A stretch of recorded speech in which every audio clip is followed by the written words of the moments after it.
Buenos días, mi nombre es David Garnica, soy licenciado en fisioterapia y actualmente estoy cursando mi maestría de geriatría y gerontología, por lo cual les voy a presentar un trabajo acerca de la gerontología, que es un trabajo final de la materia de gerontología. Vamos a comenzar principalmente identificando lo que es un paciente geriátrico. La geriatría es la rama de la medicina que va a tratar a los pacientes de la tercera edad. Y para considerarse una persona de la tercera edad, se requiere tener una edad de 60 años o más. Posteriormente, las características posiblemente sean que tengan múltiples patologías y no se deben que mágicamente al cumplir 60 años tengamos enfermedades crónicas, sino que debido a un mal cuidado por nuestra parte de nuestra juventud, va a provocar que cuando lleguemos a la vejez tengamos más propensidad a generar cuadros como es el EPOC, la hipertensión o la diabetes. También se pueden tener como enfermedades discapacitantes. En México es muy común lo que es el síndrome de caídas, debido a que por lo menos el 60% de adultos mayores en México se ha caído por lo menos una vez al año, y de ese porcentaje, el 30% ha tenido que acudir al hospital por una fractura. Principalmente se debe a periodos prolongados de sedestación, donde el paciente pasa la mayor parte del tiempo sentado debido a que tiene una marca herencia que es un buen tratamiento hacia él o un buen cuidado hacia él. Por lo cual, básicamente, lo que va a generar principalmente es debilidad muscular, osteoporosis y lo que son posiblemente úlceras por presión. Después tenemos que en enfermedades mentales o cognitivas, donde por ejemplo México tiene el 15% de adultos mayores en México presenta lo que es dificultad o disminución de capacidades cognitivas, mientras que el 17% llega a presentar depresión. Y justamente se debe a la problemática social que tiene relacionada con la salud debido al estereotipo de que el paciente adulto mayor es frágil y por lo tanto debe estar aislado, y eso al final de cuentas va a generar que él se sienta este, sin alguna pertenencia, ya sea en el hogar o en sentido público. Posteriormente tenemos lo que es la atención gerontológica, que está formada por cuatro fases. La primera, historia clínica, donde está formada por una anamnesis. La evaluación física, que es donde vamos a ver más adelante escalas utilizadas para su diagnóstico. Y un tratamiento y diagnóstico a través de lo que es un equipo multidisciplinario que te va a dar un ambiente biopsicosocial en todas sus partes. Comenzaremos con lo que son las escalas. Tenemos, por ejemplo, la clasificación de índice de Katz, que te permite saber que si el paciente se puede alimentar solo, si se puede bañar solo, o si, por ejemplo, tiene alguna incontinencia urinaria o fecal. También tenemos lo que es la escala de movilidad de Genetti, que te permite evaluar el equilibrio del paciente y lo que es su marcha. También tiene lo que es, por ejemplo, la escala de actividad instrumentada, que te permite saber si el paciente sabe que es un teléfono, por ejemplo, si lo puede utilizar, si sabe en qué momento tiene que tomarse el medicamento, le quiere ayuda, o por ejemplo, si puede hacer su propia comida o también necesita ayuda. Luego tenemos la escala MNA, que le permite saber al personal de salud si el paciente geriátrico cuenta con un cuadro de desnutrición o sobrepeso, y así de manera adecuada poderlo derivar al área de nutrición. También tenemos lo que es el examen cognitivo mini-mental, que te permite saber si el paciente se encuentra orientado, y se pueden preguntar ciertas preguntas como si sabe qué lugar es, si sabe en qué fecha estamos o si reconoce algunas palabras. Posteriormente tenemos, por ejemplo, que es la escala de depresión geriátrica, que permite saber si el paciente cuenta con el grado de depresión, y en dado caso de contarlo sería, por ejemplo, derivarlo a área de especialista, por ejemplo, que es la psicología o la psiquiatría. Y por último tenemos lo que es la escala de sobrecarga del cuidador. En esta escala permite saber si el cuidador ya tiene un síndrome de sobrecarga, pues podría generar un maltrato hacia el adulto mayor. Después tenemos lo que es la prevención primaria y la promoción de la salud. Nos enfocamos en este sentido en estos lados porque están relacionados a lo que es el autocuidado, debido a que si nosotros como pacientes o personas de salud le podemos informar al adulto mayor acerca de lo que son las enfermedades que pueden llegar a presentar o qué estrategias podemos utilizar para tener un buen autocuidado, por ejemplo, lo que es dieta y ejercicio, va a permitir que el adulto mayor no sea propenso o que sea más difícil que genere enfermedades, y por lo tanto no llegue a un segundo y tercer nivel de atención, no supondría un mayor gasto hacia ellos. Después tenemos lo que es el análisis mundial y nacional de la atención de la tercera edad. Actualmente se ha visto una gran discriminación hacia lo que es las pacientes de la tercera edad, debido al miedo miedo, fobias y estereotipos donde se piensa que la vejez es fea, es sinónimo de enfermedad o que es frágil. Y por lo tanto, normalmente solemos aislarlos para no, tal vez como no vernos hacia el futuro posiblemente. Sin embargo, a su larga, pues va a generar muchas problemáticas. Por ejemplo, justamente actualmente en México, el 12% de la población total es de adulto mayor, el cual equivale a 16 millones por lo menos en 2024. Y se espera, por ejemplo, en el mundo que para el año 2050 se llegue al 22% de adulto mayor en cualquier área del mundo. Por lo cual, a través de la Asamblea de las Naciones Unidas y principalmente de la OMS, se declaró lo que es la década del envejecimiento saludable para cambiar cuatro esferas muy importantes, el cual sería el cambio de la forma de actuar y pensar hacia el adulto mayor. También sería una cultura del envejecimiento saludable. También tener lo que es un seguimiento adecuado del tratamiento o de la atención médica hacia el adulto mayor y una atención especializada hacia el adulto mayor.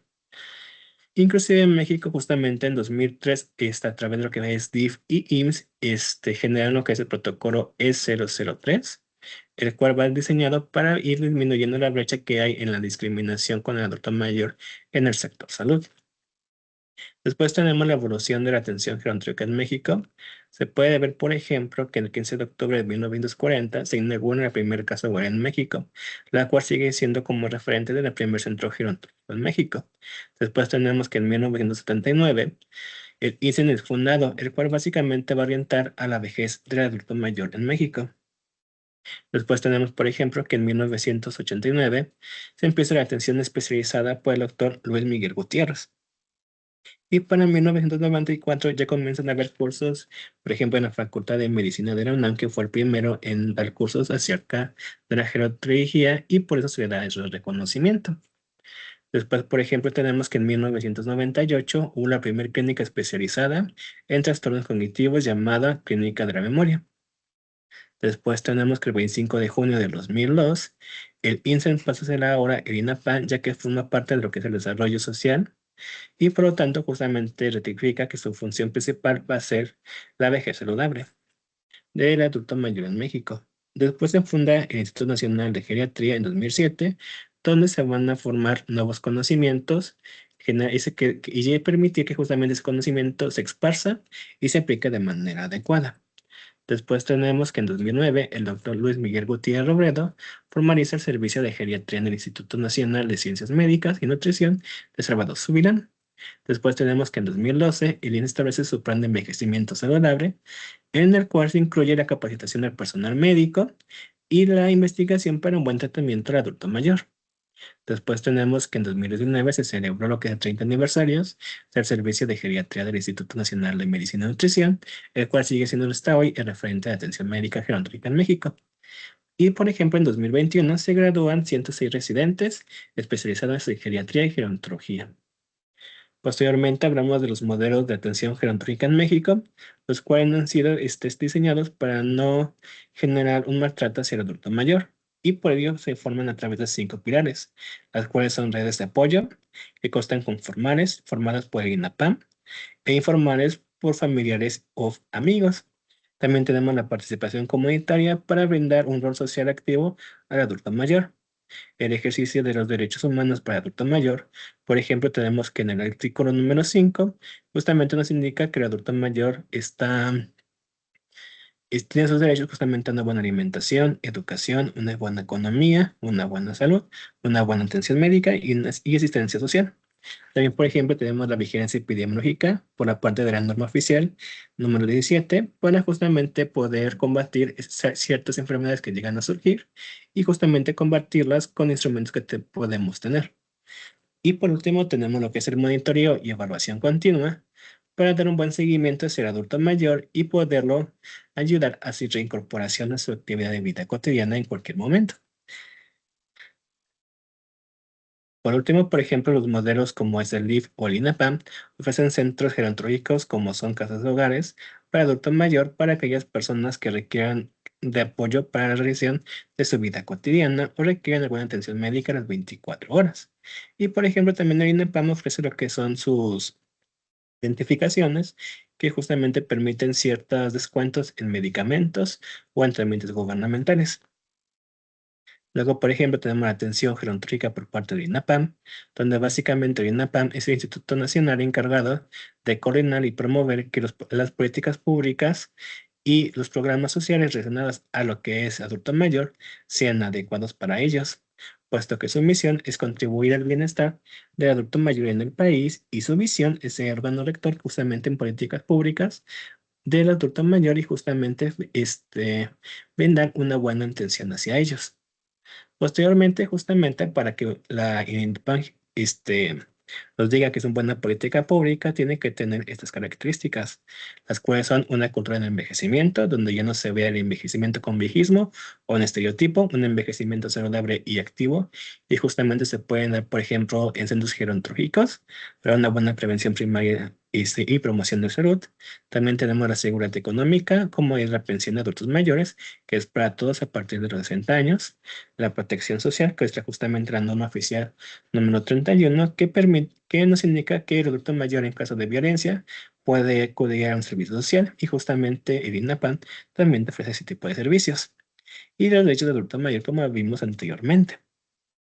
Y justamente el INAPAM ofrece diferentes servicios de sus diversos centros gerontológicos. Por ejemplo, está la atención voluntaria, ya sea a distancia o telefónica, que ofrece al adulto mayor una atención médica, ya sea en el hogar, o que le llamen a su domicilio para saber cómo se encuentra y así apoyarlo psicológicamente también. Luego pasamos a lo que es la atención gerontológica basada en la persona, donde básicamente hablamos de un trato digno. La palabra digno significa valioso en latín. Sin embargo, nosotros como personas llevamos esa palabra a veces a cambiarla o otra vez darle nuestro propio significado a través de nuestras propias experiencias y eso conlleva a través de algunas diferencias. Sin embargo, pues justamente tenemos lo que es la planificación basada en la persona, donde básicamente se define un tratamiento en base a la persona y no a su diagnóstico o enfermedad. O sea, sí su diagnóstico tiene que ver su enfermedad, pero nos centraremos más en qué necesidades tiene la persona y también tenemos por eso el beneficio, perdón, sí, el beneficio de la autonomía y de la benevolencia, que básicamente nos van a permitir que principalmente el paciente pues tenga mayor opinión, mayor valor a la hora de hacer su tratamiento para que nos indica qué tipo de tratamiento es más adecuado para él o qué tipo de tratamiento él podría seguir. Y posteriormente podríamos decir que el principio de benevolencia, donde se ve que el tratamiento sea el más indicado para él, puesto lo que queremos lograr es una buena salud y una buena recuperación. Luego tenemos lo que es la atención gerontológica en el sector público y privado. Principalmente, pues yo tengo un poquito de experiencia debido a que yo hice prácticas clínicas en una casa hogar del DIF y en el sector privado, pues pude trabajar en un hospital donde justamente también tenían algunos tipos de casas hogares. Y por lo tanto, lo que yo puedo darles de mi punto de vista es de que en la casa hogar, por ejemplo, pues no a veces tenemos tantos materiales, sin embargo, pues te da un poco más de creatividad a la hora de implementar un ejercicio. Por otra parte, pues también el tiempo, debido a que a veces no tener tanto tiempo, pues a veces trabajamos en conjunto con diferentes pacientes y otra vez nos da un tratamiento individualizado. Por otra parte, pues también tenemos lo que es el sector privado, donde, por ejemplo, ahí sí hubo un tiempo más específico para cada paciente geriátrico y por otra parte también pues tuvimos más instrumentales. Y yo creo que también la característica un poco más principal en este aspecto es de que en un ambiente público, pues sabremos que es un mayor gasto cuando llegan más pacientes geriátricos, mientras que en el caso de un caso en un lugar privado, pues se va a generar pues más ganancias en el hospital. Luego pasamos a lo que es la atención integral del adulto mayor, que se define como una atención holística que se toma en cuenta lo que es su ambiente biopsicosocial de la persona, por lo cual sus características principales es el que tenga un valor individual, puesto cada persona es única, la no discriminación en atención médica, sin importar la edad, pues siempre tenemos el derecho a atención médica, el derecho a una vida digna y libre de violencia, como dijo la norma 031, y el derecho a una atención médica de calidad, como se ha visto a lo largo de los años, que se intentado implementar cada vez mejor. Posteriormente tenemos los que son los 5 principios de atención centrada en la persona, la cual es la autonomía, donde justamente tenemos que ser conscientes de que la persona tiene el derecho a poder decidir sobre sus acciones y no podemos,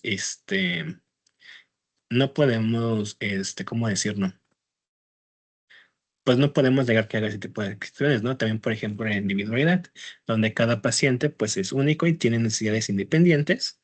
La independencia, donde justamente cada paciente, sin importar la edad, tendrá ciertas capacidades que le van a poder ayudar y justamente nosotros como personales médicos tenemos que promover esas actividades.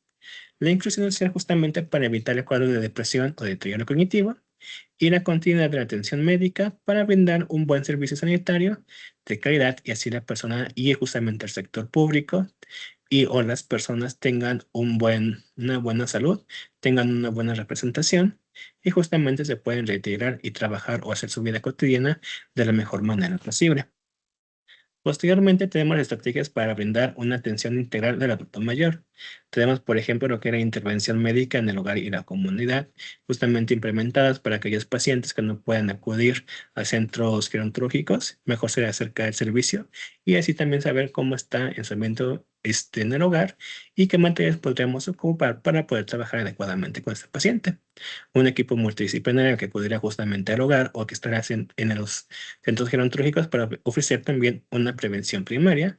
Y justamente lo último serían los centros gerontológicos que van a brindar atención de la salud, un servicio social, actividades recreativas, culturales y deportivas. Y por último, la importancia de la atención integral del gerontólogo, ¿no? Obviamente la importancia, yo creo que desde mi punto de vista, es de que ya no tenemos que tener esa visión de túnel donde solamente veamos un paciente o un diagnóstico, sino que tenemos que ver honestamente al paciente como es, sus necesidades y su ambiente biopsicosocial. Y por otra parte, también la gerontología es muy importante de manera separada, porque a través de la gerontología podemos entender que el envejecimiento no es malo, sino que tal vez tenemos malos aspectos en nuestro autocuidado que al final de cuentas nos van a cobrar cuando lleguemos a la vejez y pues estaremos como estamos de llegar a la vejez. Y por lo cual, si tenemos el proceso de un envejecimiento saludable, podremos tener una buena vejez y una calidad de vida digna. Por lo tanto, también la gerontología se dicta su definición, la cual es la ciencia encargada de investigar el proceso de envejecimiento y así dar justamente ver qué características nos pueden ayudar a envejecer de manera adecuada y tener una buena calidad de vida en la vejez. Por mi parte sería todo y espero que tengan una muy buena noche.